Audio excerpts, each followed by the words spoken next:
જય જવાન જય કિસાન। ખેડૂત મિત્રો જોઈ શકો છો આપણી મગફળી છે જે તમે જોઈ શકો છો। આપણે આના અંદરથી ઈંડામણ દૂર કરી દીધેલ છે।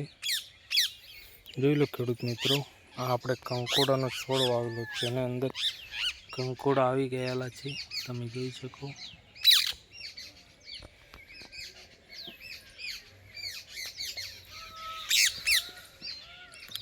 પૂરી વાડી છે,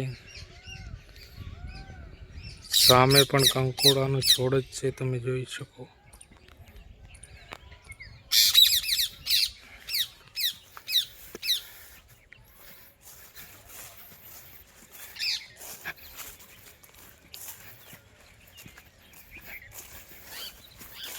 આપણે જેઠાની ઉપર કંકોડા વાવેલા છે, તમે જોઈ લો ખેડૂત મિત્રો।